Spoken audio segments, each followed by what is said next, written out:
Today is 2 weeks or 14 days since I started taking my ADHD medicine. Now, this is the first time I've ever been on any medication of this sort, and I thought I would come up here and I would just let you know how I'm feeling, what the changes I can see are, and maybe with the side effects. There's been some side effects.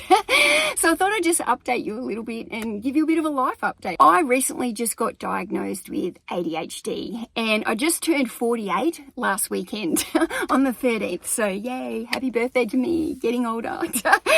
So anyway, I've just found this out. I've kind of thought it for a while now that I probably had this, but I've just had the official diagnosis from the psychiatrist, and the psychiatrist prescribed me a drug by the name of Vyvanse. The first day, it was hard to know, but I actually filmed, I don't know if you watched a couple videos back, it was the video where I did the really long day of photography. That was the first day I took the medication.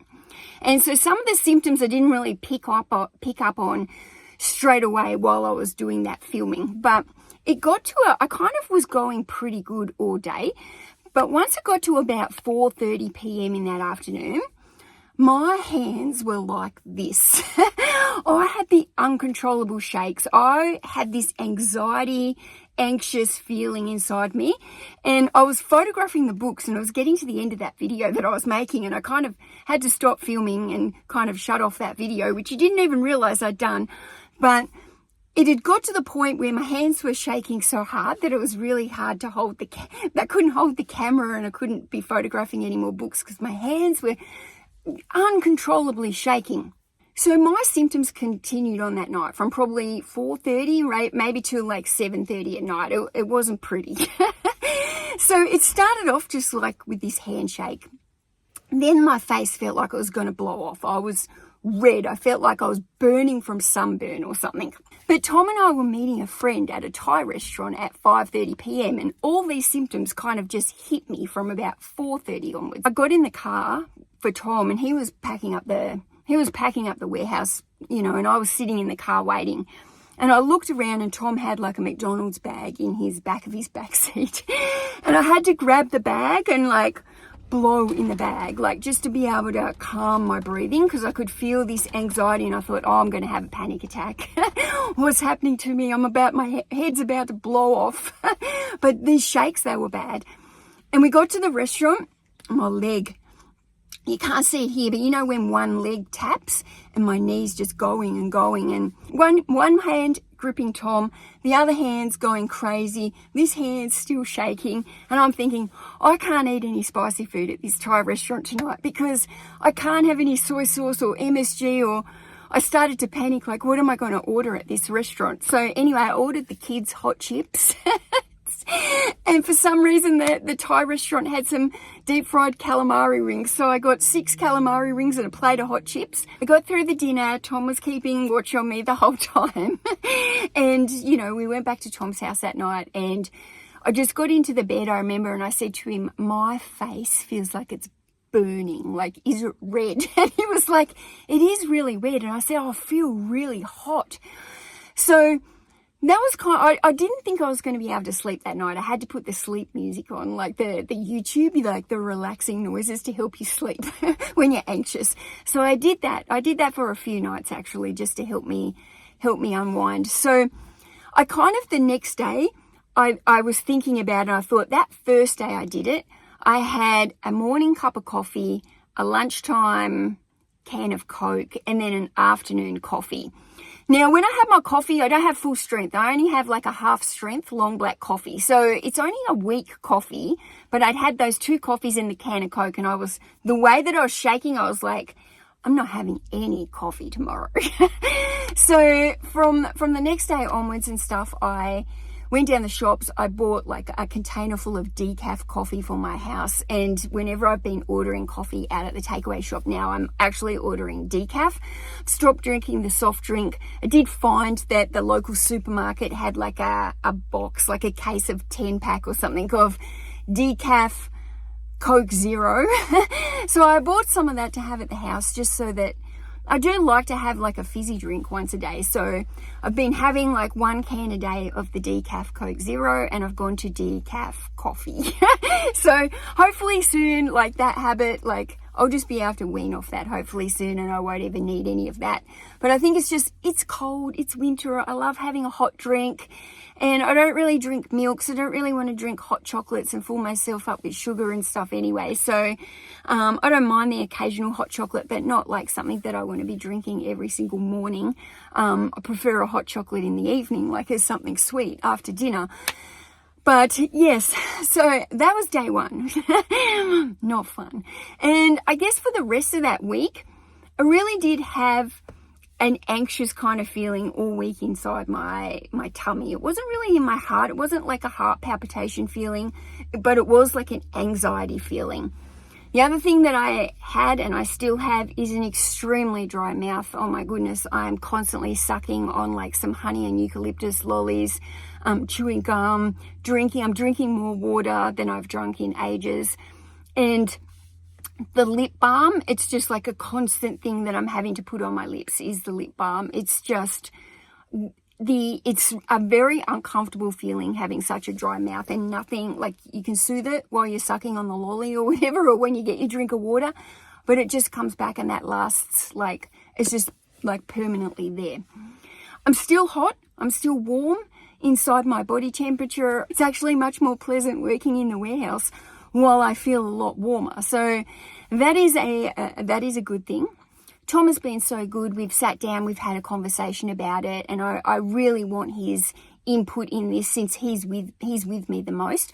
I really want him to be able to come to me and say, hey, this doesn't seem quite right. This is changing with you. This isn't how you would normally react if there's an issue. And obviously I'm only a couple of weeks in and my body is adjusting, so I don't want to be rash and rush into any decisions. But if this becomes if something becomes an ongoing thing, 4 weeks, 6 weeks, 8 weeks, like if I give it a good go, a few months in, and especially if Tom really notices some particular changes that aren't what I want, then definitely 100%, like I want to take all that information on board, and I really respect his opinion since he's spending most of the time with me. So, I really value his opinion and what he's seeing on the daily, day-to-day for me. So he did get a couple of emotional outbursts where he thought that I overreacted a little bit to a couple of things. He did say to me one day that he felt like I was being a little bit more assertive with him. So, don't know, maybe that's a good thing, Tom. So, and I did have, like, in the emotional outburst, I did have a couple of, crying moments, which maybe I normally wouldn't. I don't normally just burst into tears that easily. So, so that was kind of interesting. But the second week has been really quite different. Okay, so the second week, still got the dry mouth, obviously still feeling warm. Don't really have the anxiety feeling anymore, although it does feel a little bit kind of anxious in the belly sometimes. I don't know if it's an anxious feeling. It's hard to explain it. The other thing is, and I forgot to mention this happened last week as well, there is a loss of appetite. So I'm eating breakfast every single day with my medication, but then I'm not hungry. Once I take the medication, I'm not hungry all day. I get hungry at dinner time, but I'm not really eating much in the day unless I kind of force myself into something. And then if I do, I'm only eating like not the full portion of it. It's just lunch. So I guess I'll just have to either monitor that or maybe just make, I don't know, maybe some different types of lunches, more like a snack pack or something where I can just peek at things or something. I don't know. I'll just see if this continues. Maybe it'll just be something for the first couple of weeks as my body adjusts. Maybe by weeks 3 or 4, I'll be back starving and eating my usual big meals. Tom did say to me the other day, your stomach has not stopped growling. I've never heard it make so many noises. And I said, well, I don't know, I'm not hungry, but it is growling. So maybe that feeling inside my stomach that kind of feels a bit anxious, but not, maybe it's actually like some kind of like the hunger thing because you're not really eating. But the thing that I've really noticed is a sense of calm. So I still have to motivate myself to go do something. Like, that hasn't changed. Like, you still got to go. It doesn't just happen. This isn't some miracle drug that just motivates you. That's not how it is. So I still got to self-motivate myself to go and do the tasks or make stuff happen. But once I sit down to do something, I'm finding like, oh, I can focus on this. I don't have 20 different tabs open inside my head telling me to do this and do this and do this and do this and do this. It's just one task, sit down, and I can follow through and I can do it without being distracted. The other thing I've noticed is I'm just not really, I'm not tired. I'm not feeling tired during the day. So I used to feel tired all the time and like I had this big brain fog. I don't feel like I've got brain fog anymore, and I don't feel tired during the day. And I think probably from that is when you have like 20 different tabs open inside your head and constantly thinking, and you're scatterbrained at all the different things that you should be doing or you haven't done, or what are you going to do, or being like sidelined by the new shiny thing that looks way more fun. When you got all that going on in your brain, like, it's emotionally draining. So now that is calm, I can sit in silence and just sit there with my thought, with the one thought. And now, so I don't feel tired, and I think it's because I'm not so emotionally drained by all the thoughts that are happening and going on at the one time, and that never stop, never rest. So that's actually really interesting. So, and because I'm not so tired, I've noticed that I'm feeling more focused. Even when I'm driving and doing the long trip out to the warehouse, I feel actually more focused driving in the car. And sleeping, I'm sleeping pretty good. I haven't noticed any sleep issues. I guess the other thing is, because I'm calmer and don't have so much going on in my brain, I feel like I'm not being as impulsive, and I'm not butting in when I'm talking. And that's how I feel anyway. Whether or not it's true, I'll have to check with Tom. But that's how I feel. I feel like I'm not being as impulsive, or saying things as impulsively, or doing things impulsively. And so I'm able to kind of listen better and take it in and then reply. So that feels very good.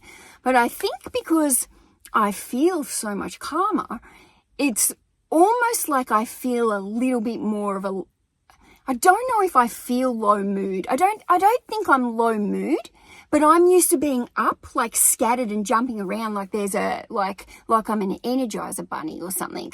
And now that I don't really feel like I'm jumping around and scattered and all these things, and there's this sense of calm, it feels like I'm much more at peace, and I feel much more mellow. I feel like I'm living at a slower pace, like, instead of now getting in the shower and it being like okay, I've got to get in the shower, I've got to take my clothes off, I've got to turn the water on, I've got to get it hotter now, I've got to get into the shower, I've got to wash my hair, I've got to comb the conditioner through, I've got to, shave my legs, I've got to shave under my arms, now I've got to get out of the shower, I've got to get the towel, I've got to dry myself, I've got to find my clothes, I've got to do this, I've got to do... The mental load of something like as simple as a task, like having a shower, like every single step of that task that I would normally do would go through my brain as like before I would do it. So I was already drained before I even had a shower or something. Do you know what I mean? But it was like constantly like the process of every task that I did, constantly thinking about it. Whereas now I'm like, I just get in the shower and wash my hair, and I'm not thinking about the task, and I'm noticing that I'm not like so rushed, like in the shower, like washing my hair or anything like a madman. I'm noticing that I can get in there and just kind of enjoy the shower. I don't know, I'm just slower paced. It's like I don't need to rush, whereas before I felt rushed all the time, and I don't think I was rushed, but internally I was rushed because I had so much in my head going on that I had to do.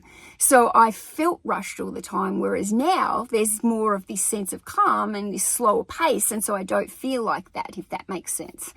So that's an interesting observation. So, but because of that, it almost makes me feel like lower mood because I'm not jumping around like an Energizer bunny. So I guess for me, it's just monitoring, is this just the sense of calm and like not being so busy in the mind, that now I am a little bit more mellow, or just keeping my eye on it and making sure it's not actually like a lower mood symptom of the drug, because I don't want that. I don't want to be low mood going into that, like nothing, like when I was on anxiety meds and I just Zolofted and I just felt like I was so neutral with nothing all the time. And I don't actually feel like that now, but I want to be aware that that's how I ended up feeling on the Zoloft, just like I was neutral with no feelings and couldn't give a damn about anything. I just was nothing.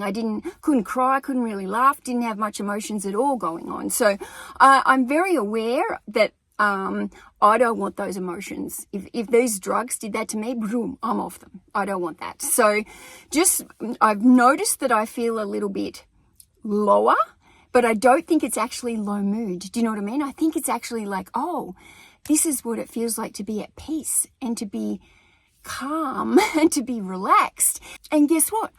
I can read a book again. People ask me all the time, like, do you read any of your books? And I'm always like, not really, because I don't have time or whatever. But part of the reason is I can't concentrate on a book now. When I open it up to read the book, my brain drifts and I'll read a few lines and then I'm drifting off, or I'm looking at this, or I'll get up and go to the fridge, or I put the book down, or I pull up the phone and start scrolling. And then I'll try and read again. I have to go back to read what I'd already read because I've forgotten what I'd already read. That was me reading. But to be able to sit down and start a book and be able to read chapters of it without being distracted and being able to focus and take in what it was saying and physically hold that book, oh my goodness, geez, that felt nice. I'm just, that just felt really good to be able to focus on that. I can't believe it. So that's definitely a positive. Now that I feel like I can focus and things are clear and I can do tasks, I think it's time to go now and sort out all the mess that I created. And there's a lot of it. All the mess. And when I say mess, most of it that I'm talking about is like paperwork mess. Like I have got, especially since I moved house, when I moved house, I was filling up boxes from drawers and bags and filing cabinets and different things of paperwork over the years. And it's just kind of everywhere. And it's always been kind of everywhere because I'm bad at doing paperwork, because I've always just been like, it's too overwhelming for me. Paperwork, finances, all that kind of stuff has been overwhelming for me in the past.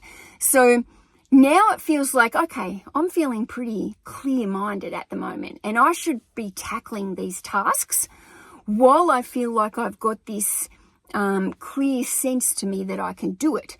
So I think that it's not like my house is overly messy. I keep very minimalistic because otherwise it gets overwhelming and out of control for me, the house as well. So I have learnt over the years that I like a clean house, just like I like a clean warehouse.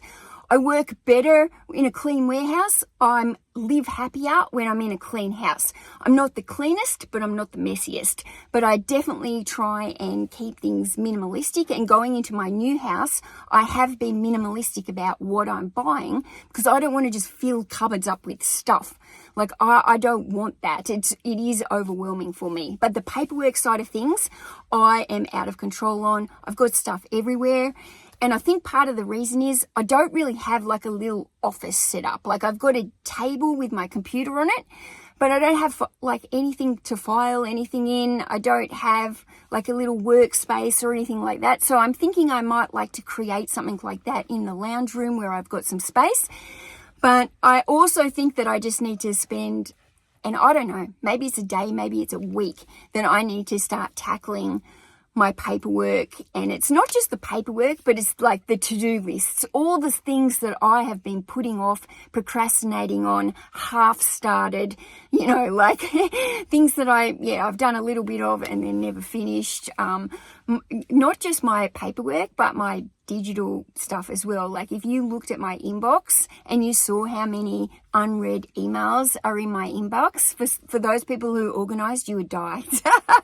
you would, yeah, if you're one of those organized people, you would die if you saw the amount of unread messages and, it's phone messages, Instagram messages, Facebook messages, YouTube messages, it is emails, you name it. Every single one of my inbox is full, and I go through stages where I'll go on and I'll answer some, and then I don't answer anymore for a bit, and then I answer and I can't stay on top of it. It's just like constantly drowns me. So I think not only do I have some tasks ahead of me to clean up like the paperwork side of it, but I've also got to clean up my digital side of it and my computer. I've got files here, there and everywhere of stuff that I screenshot and I save, and yep, I'm going to come back to that, and I never come back to it. I don't even know what it is because it's not folded and itemized and systemized, and it's just everywhere. So I don't know. I've even been contemplating like putting the store into time away for a week and just spending a week at home focusing on this stuff that feels like I haven't done properly. I haven't done a good job at. I've half started and really need to.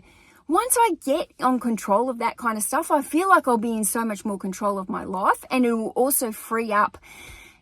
When you're not overwhelmed by stuff, it frees up creativity as well, I think. So it's something that I'd really like to do. And while I'm feeling kind of this mellow, I feel like maybe that would just be quite a therapeutic thing for me to do, is have a week at home organizing and doing the things and making the to-do lists and actioning all the stuff that I have been needing to go and do but haven't done. And, I know this sounds morbid as well. This sounds morbid. I have been thinking more about death. And I don't mean dying as such, but like, because I know that all the paperwork and everything is not organized or systemized or anything, I've been thinking like, what if I died and then the kids had to like find everything? They wouldn't even know. Like half of it's in boxes in the garage, hasn't been unpacked since I moved. Some of it's in plastic bags that just looks like a bag of rubbish. They'd probably just throw it in the rubbish. It could have a birth certificate in it. So I've just been kind of like thinking about like, if something happened to me now that I'm like myself, my kids have to deal with the mess. Do you know what I mean? Like before, it wasn't like that. When you're in a marriage, you've got somebody else there, unless you go together or whatever. Like you've got somebody else there to kind of who semi-knows these things. But when it's just your kids and they've never had to know any of that kind of stuff, it's like, oh, they wouldn't know where anything is that they had to deal with, like for the banks or passwords or codes, or I don't even have a will, So I've just been thinking about that kind of stuff a lot more. And I think it's time. I think it might be time to start like actioning that stuff. And if that means like putting the store into time away for a week, I think that would be worthwhile for me. I think I would feel good doing that. So overall, I'm pretty happy so far. I don't know if this is going to change. Maybe week two was different to week one. Maybe week 3 will be different to week 2. Maybe by week 6, I'm hating this thing. Who knows? I'm just going to roll with it. It'll be interesting to see going forward, like whether or not I find it easier to make videos, whether or not I have to do less attempts at trying to get what I need to say out. Sometimes I used to feel like I was stuttering and all over the place trying to get what I needed to say out. So it'll just be interesting to see whether or not you guys notice any changes in me as well. But anyway, that is it for now. I'm going to go. Thank you so much for watching me sit here in the car. I am desperately in need for a drink and some more lip balm. Bye, guys.